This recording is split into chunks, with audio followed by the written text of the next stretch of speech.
There's not much new to say about the problem of addiction. It's big, it's getting bigger, and it's killing tens of thousands of people every year. But it's tempting, when you look at the totality of the problem, to throw up your hands and say, what can be done? How much empathy should we have for people who choose to engage in behavior that's clearly risky and clearly irresponsible? How exactly are we supposed to help addicts who don't want to help themselves? I don't have an answer, but I do think it's in our own best interest to help people who sincerely want to break the grip of their addiction and get them on a road to recovery. I met a guy who built such a road. It's not a road that everybody can take. It's very steep and it's very strenuous. But those who do take it get their lives back. They rise again and wind up in a much better place.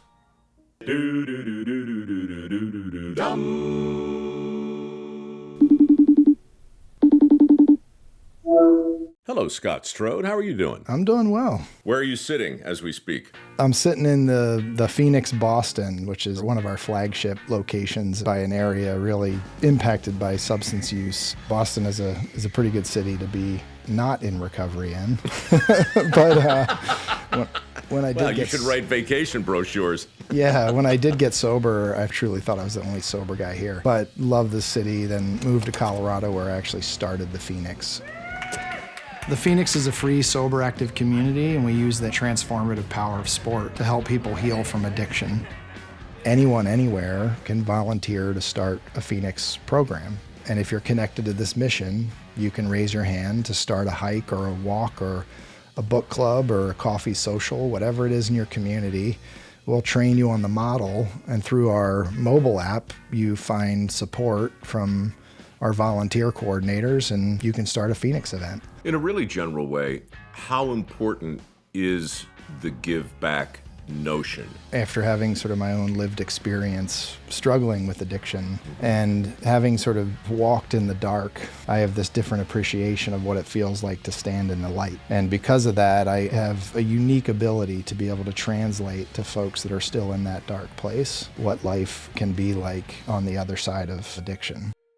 First, just on a macro level, where do you think we are as a country in terms of addiction? How bad is the problem overall? Yeah, I would say we're in one of the darkest moments in our country around this issue. America has an addiction problem. Almost 500,000 Americans have died in the last 15 years from an overdose. More than 100,000 died from the drug during the pandemic alone. The social isolation and the disconnect that people are experiencing, through the pandemic has increased the impacts of addiction and deaths of despair by almost 30%. But I also think that people have realized that we need to do things differently. It's gotten bad enough that I think some innovation and some creative thinking is now being used to address this issue. Many of the systems that exist today, they treat the symptoms versus the underlying why. When I was getting to the top of a mountain or crossing a finish line, I was really healing many of the self-esteem wounds that were the primary reason that I was drinking and using in the first place. I think we're actually all in recovery from something. And my thing was just born from my adverse childhood experience. But for other people, it might be what they look like or how much money they make or how many likes they have. Many of us have ways we're seeking our emotional well-being externally. And at the time, I was just trying to do it through a bottle of rum. How much of what you've done with Phoenix has been replacing one addiction with another? I think of it more as developing a positive coping mechanism.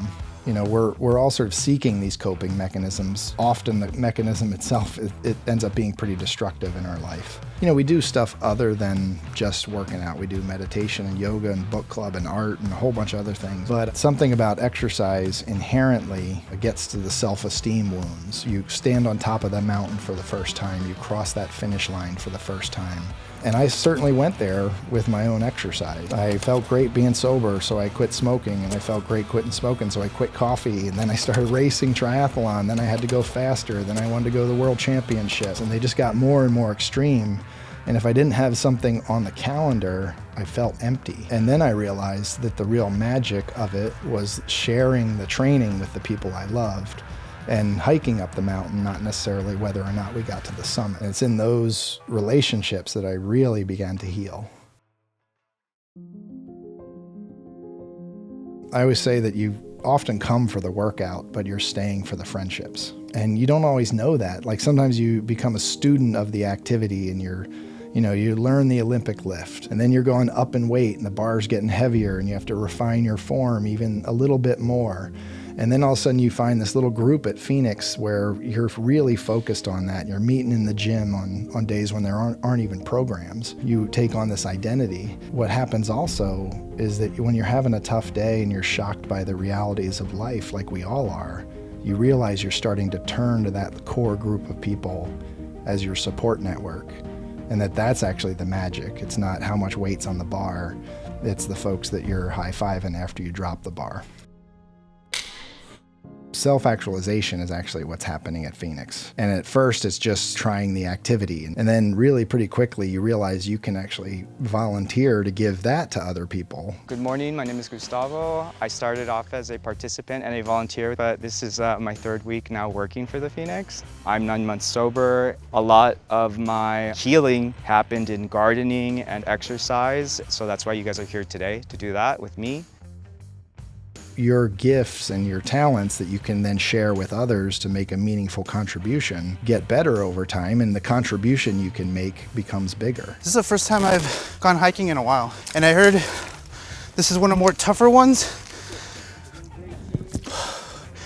Yeah. You're doing great. Can you tell? I don't exercise a lot. We're here. We talk about at the Phoenix a lot that if there's people still in the burning building, don't you feel obligated you have to reach back in? The Phoenix is about Mark today. It's good to have someone cheer you on, because when you're dealing with a substance abuse, you feel like you're alone. You hear it, someone's there with me. They're there to cheer you on, and it feels good. Imagine every single person who's experiencing substance use in a way that's destructive could be empowered to help the person who's using next to them rise from the ashes. How do you deal with failure? We need to take the shame out of it. When you take the shame out of it, it allows people to get re-engaged in a supportive community more quickly.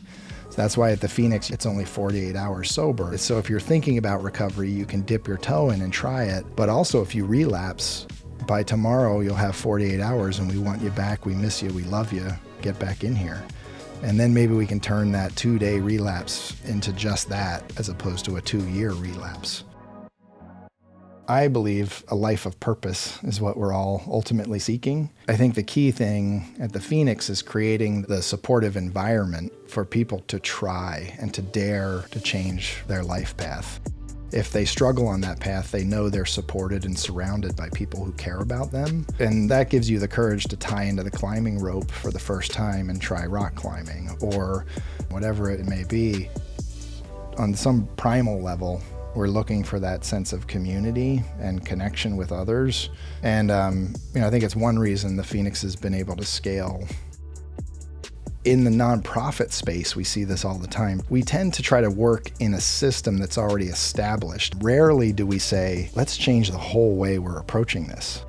Who am I to say that we can do it differently or better? And the truth is, I'm a guy in recovery with about 200,000 other people that say we can. My name is Gustavo, and I have been sober for 287 days. I'm Andy, and I'm 13 years sober. Just my first name? It's because I'm Latina and I have like 8. I'm Brent, and I'm 90 days sober. My name is Katie Arabella Oriana Mendoza Martinez Lacayo, pending Crespo. I've been sober for 4 years. My name is Emilio, and I've been sober for 64 days. I'm with the Phoenix to get my life back. I reached rock bottom this last May, lost my job and my apartment, and I'm just done suffering. Josue was there for me when I was in my depression and I didn't have a therapist. We were friends for a while. He's like, you could just call and chat with me. I won't say anything. I won't judge you. A year later after that is when I finally started getting well. It's a chain, It's like I needed help, someone helped me, and then in turn, I helped the next person, and then that chain just keeps going. Now I'm the one that needs help, and he's there for me, so. I hate working out. It's not fun for me. You know, the one thing that I've learned about like getting sober is that like the opposite of like addiction is community. I'm not about to run 6 miles, and I'm not about to do the Spartan race. It feels like I don't have to fake that I can do more and lift more or run more or do more than what I am physically and mentally capable of. It's expected for me to be just myself, and I think that's what works really well. My recovery is not defined by a problem. It's not defined by a tragedy or a trauma. It's defined by how many people I help. We're starting to realize that we can transform the way we approach really complex issues just by having the courage to stand up and say, I think there's a better way. Like I said, the Phoenix is a road to recovery. It's not the only road, but it is a road that's open to anyone, and it's free to travel. That's not to say there isn't a toll. There is. You will sweat, you will ache, you will gasp for breath, and somewhere along the way, you'll want to quit.